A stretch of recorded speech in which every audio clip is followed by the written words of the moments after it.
Papanya Lily. Bab 889. Mama Yuni tak mampu menahan air matanya lagi.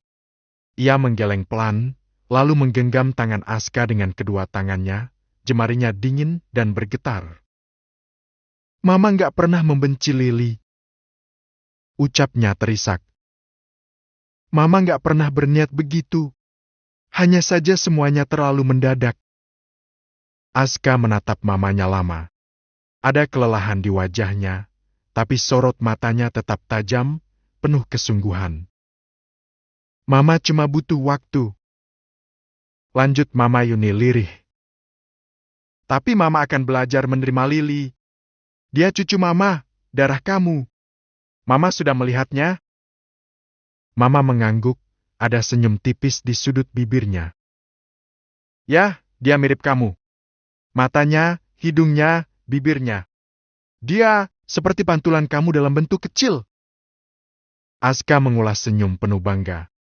Hatinya kembali dipenuhi kerinduan pada bayi kecil itu. Mama Yuni mengusap punggung tangan Aska perlahan. Mama akan menerima Lily, asal kamu janji satu hal sama Mama. Apa? Ma? Suara Aska masih lemah, tapi jelas. Kamu harus bisa bertahan dan jangan tinggalkan Mama. Kamu anak laki-laki Mama satu-satunya, Aska. Sudut bibir Aska terangkat tipis. Senyum kecil, nyaris tak terlihat, tapi cukup membuat dada Mama Yuni terasa sedikit lebih ringan. Aku nggak ada rencana untuk mati dalam waktu dekat. Katanya pelan. Boy yang berdiri di sampingnya terkekeh. Aku mau lihat Lily tumbuh. Aku harus jaga dia. Lanjut Aska. Benar, kamu harus tetap hidup. Kalau enggak, Dinara akan menikah dan Lily akan memanggil papa ke laki-laki lain. Gurau Boy membuat Aska meringis. Gak akan kubiarkan. Air mata Mama Yuni jatuh semakin deras. Ia menunduk, keningnya hampir menyentuh tangan putranya. Ya Allah, terima kasih. Aska, kamu sudah membuat Mama ketakutan sepanjang malam. Tenang, Ma, kalau dilihat-lihat, Aska udah bisa diajak berantem. Mama Yuni terkekeh. Boy menatap Aska. Untuk sekarang, kamu harus banyak istirahat. Jangan terlalu banyak bicara dulu. Kondisi kamu masih lemah. Aska melirik sepupunya. Aku merindukan Lily. Boleh aku melihatnya, kan? Aku belum tenang kalau belum melihatnya. Kalau dia nggak bisa ke sini, biar aku yang ke sana. Kamu baru lepas dari fase kritis. Jangan buang-buang energi. Lagian, kamu ada retak tulang di beberapa bagian. Yakin bisa bangun? Aska menghela napas pelan, lalu memejamkan mata. Ia mencoba menggerakkan tubuhnya, tetapi nyeri tiba-tiba menjalar di tubuhnya, membuatnya mengerang kesakitan. Kan sudah kubilang, makanya jangan keras kepala.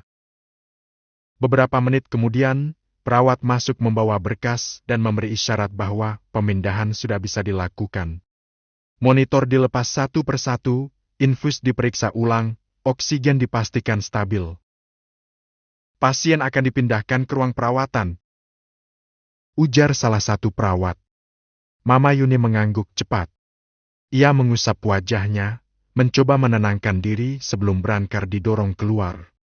Aska dibawa perlahan meninggalkan ruang ICU. Lampu-lampu di lorong rumah sakit melintas di atas kepalanya, satu demi satu.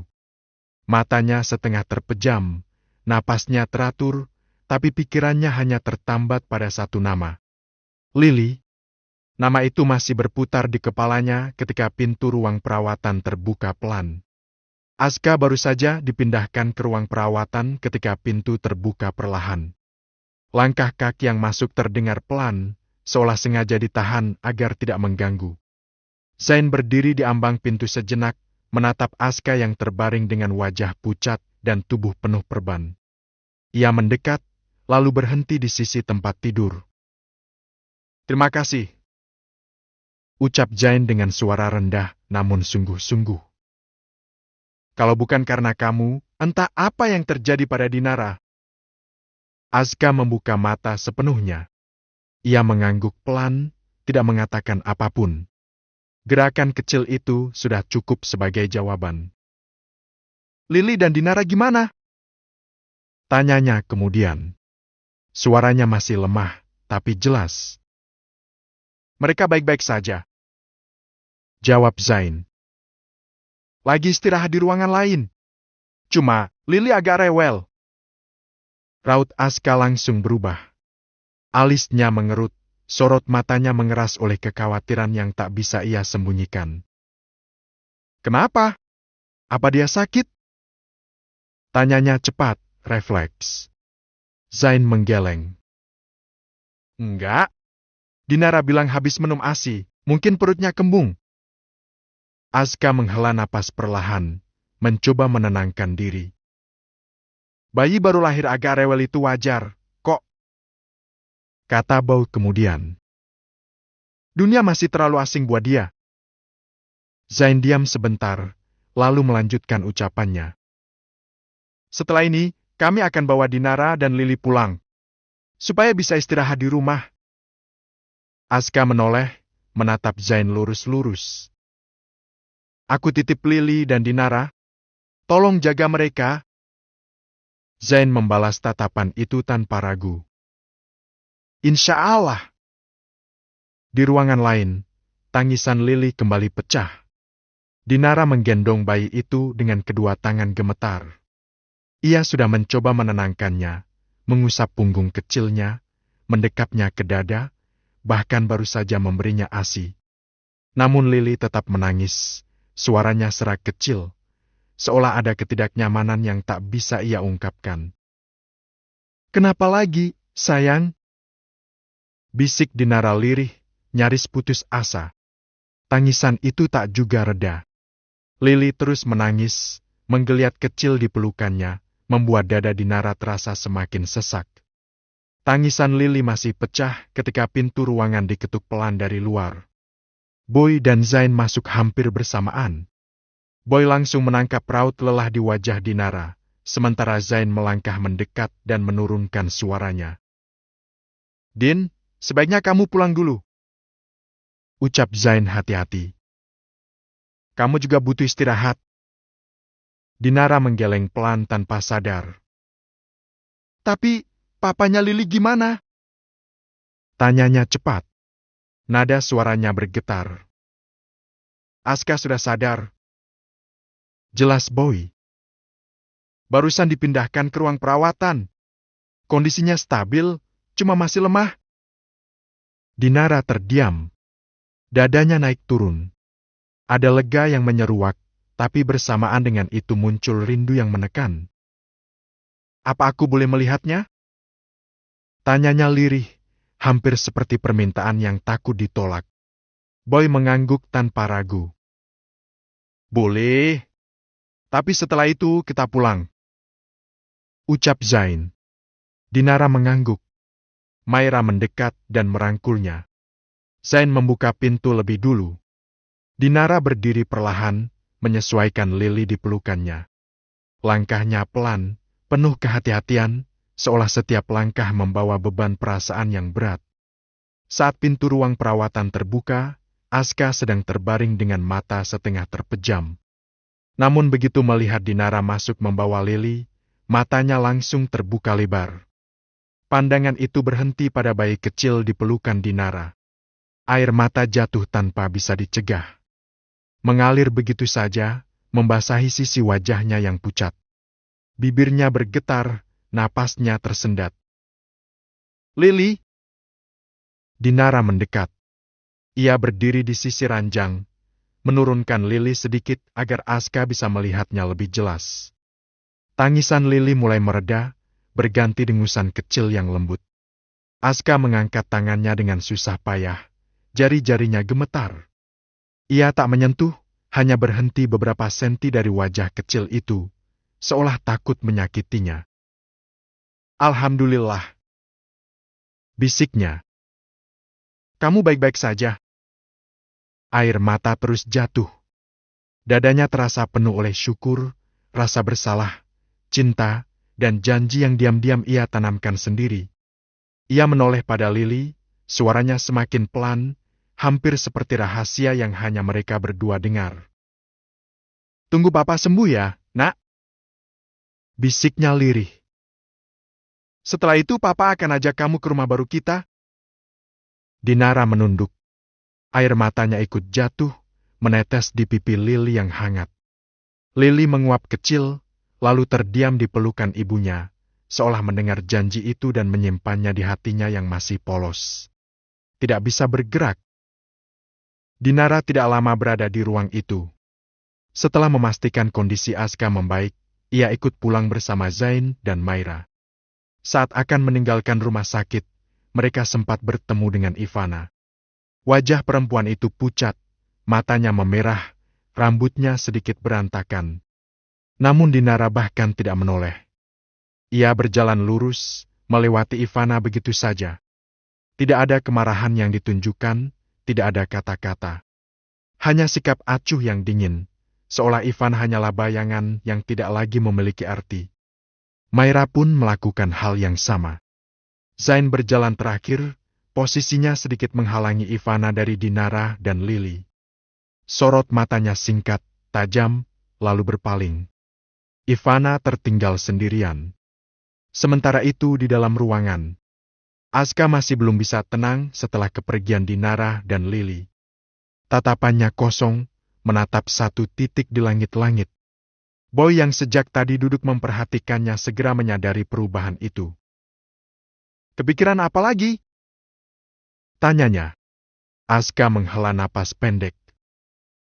"Aku nggak bisa tenang. Kepikiran Dinara sama Lily terus." Boy menyandarkan punggung, menatap sepupunya serius. "Memangnya kenapa?" Aska menoleh. Sorot matanya tajam, tidak seperti orang yang baru saja melewati kondisi kritis. "Aku takut ada yang mau nyakitin mereka. Soal kecelakaan itu?" Aska mengangguk tipis. "Aku nggak yakin itu murni kecelakaan. Ada yang aneh. Menurutmu, orang gila mana yang mau ngebut itu di area parkiran? Aku yakin mobil itu nggak lagi remblong." Boy menyipitkan mata. "Kamu curiga ada seseorang di baliknya?" Aska tidak langsung menjawab. Beberapa detik berlalu sebelum akhirnya ia bersuara lagi, lebih rendah. "Sebenarnya, ada? Ivana? Masih dugaan. Tapi hanya dia yang punya motif melakukannya. Kecuali kalau Dinara punya musuh lain di masa lalu. Entah, aku nggak begitu kenal Dinara. Tapi, aku akan bicarakan dengan Zain nanti. Selain itu, polisi sudah menyelidiki. Kalau memang ada yang main kotor, sebentar apapun dia nutupin jejak, pasti akan kebuka. Aku cuma nggak mau Lily jadi korban." Kalimat itu keluar lirih, tapi penuh keteguhan. Boy menatapnya lama, lalu berkata dengan nada lebih tenang. "Zain dan Maira pasti menjaga Dinara dan Lily sebaik mungkin. Ya, aku percaya mereka." Dinara tiba di rumah. Begitu masuk ke kamar, ia langsung menutup pintu tanpa suara, lalu membaringkan Lily di atas ranjang. Selimut tipis ia rapikan perlahan, tangannya berhenti sejenak di dada bayi itu, memastikan napasnya teratur. Lily bergerak kecil, lalu kembali tenang. Dinara duduk di tepi ranjang.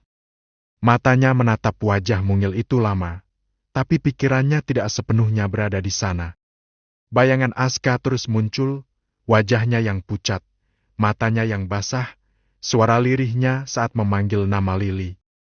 Saat sedang beristirahat, Maira masuk sambil membawa nampan berisi makanan. "Aku bawa makanan untuk kamu," katanya lembut. "Ibu menyusui harus banyak makan." Dinara menoleh, mencoba tersenyum. "Makasih, Kak."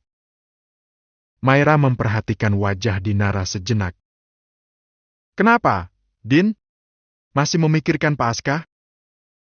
Dinara tidak langsung menjawab.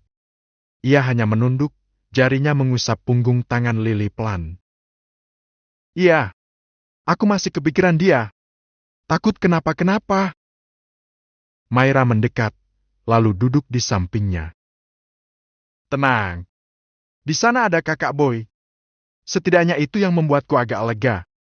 Kalau aku lihat, sepertinya kakak juga nggak terlalu suka sama Ivana. Sikapnya selalu dingin kalau sama Ivana. Oh ya? Maira mengangguk. Kakak Boy itu orang paling lembut yang pernah aku temui. Kalau dia bisa dingin pada orang lain, artinya dia beneran gak suka. Dinara terdiam. Dadanya naik turun pelan.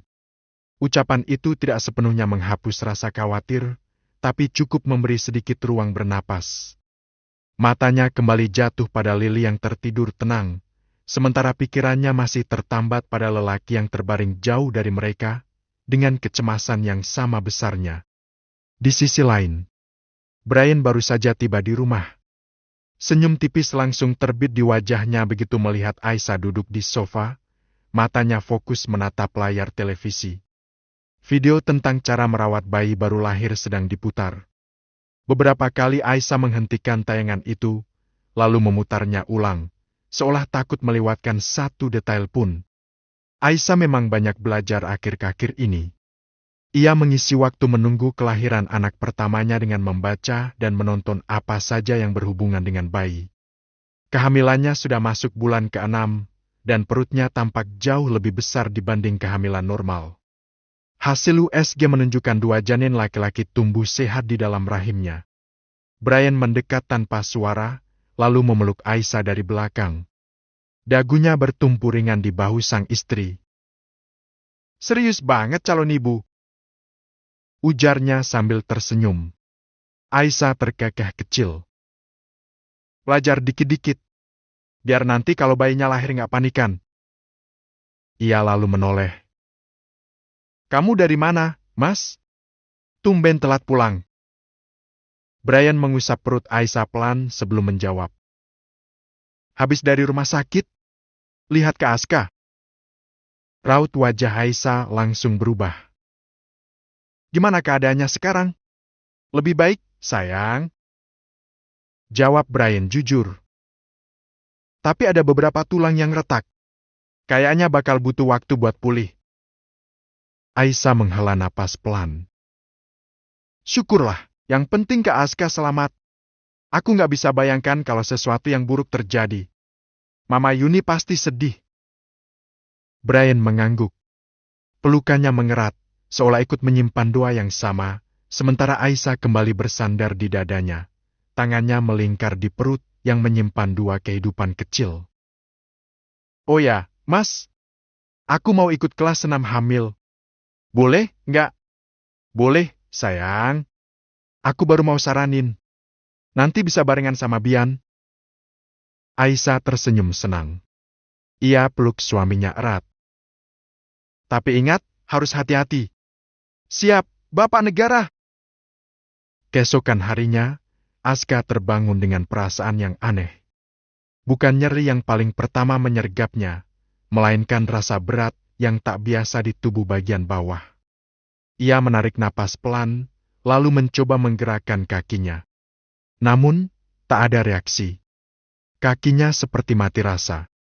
Bergerak sedikit pun tak bisa. Butuh sesuatu, Bang? Bim-Bim yang semalam menginap di rumah sakit menemaninya langsung mendekat. Tolong panggilin Boy, Bim. Tunggu bentar. Bim-Bim segera keluar. Tak lama berselang ia datang bersama Boy. Kenapa? Tanya Boy, mendekat ke tempat tidur. Kakiku nggak bisa gerak. Tenang. Coba sekali lagi. Jangan terlalu dipaksain. Alis lelaki itu mengerut. Aska kembali mencoba, kali ini dengan sedikit tenaga yang tersisa. Jemarinya menggenggam ujung tempat tidur, rahangnya mengeras, tetapi kedua kakinya tetap tak merespons apapun. Dadanya langsung terasa sesak. Ia sedang menebak kemungkinan terburuk yang akan terjadi. Tetap nggak bisa. Aku bahkan nggak bisa ngerasain kakiku. Boy membeku sejenak. Ia mendekat, tatapannya berubah serius. Coba pelan-pelan. Gerakin jari kaki dulu. Aska kembali mencoba. Namun setelah tenaganya seperti terkuras, tetap tidak bisa. Ia menggeleng pelan. Gak bisa sama sekali.